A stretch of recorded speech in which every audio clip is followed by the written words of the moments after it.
When it comes to recycling and saving big, a worthy investment in your garden is composting. I recently caught up with Chris Bisch, a biologist and landscape designer from Ojai, California, to discover the many methods of composting.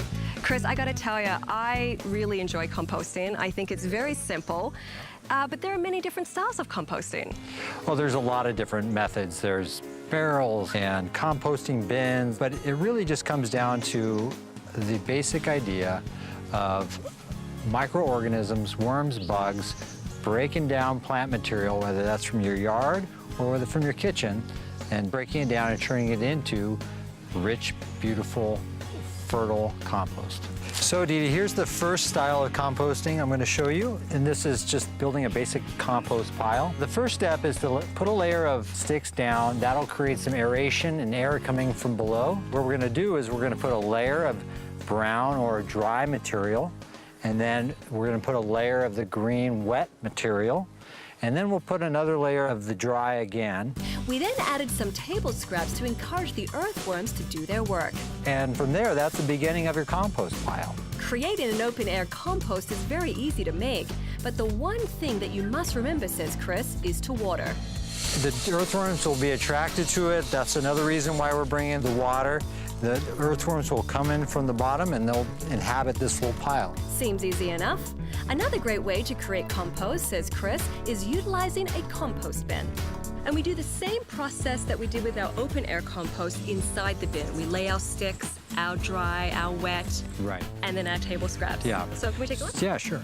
Oh wow, look at that. That's incredible just to see how it breaks down.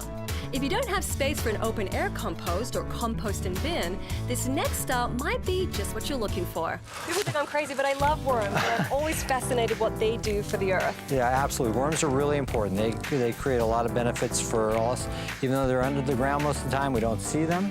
They're really crucially important. And here's an opportunity where we can use what they do best, create a nice environment for them, and take essentially what is their poop and use it. We're collecting worm poop? Did he just say worm poop?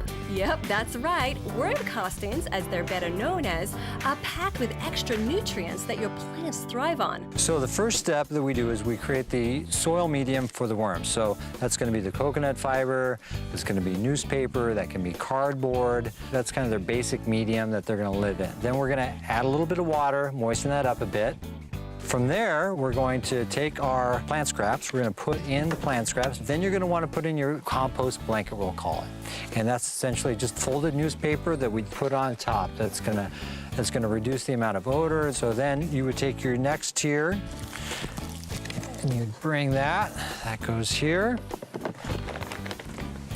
Same process as before, your medium, your worms, your plant scraps, your compost blanket over the top of that.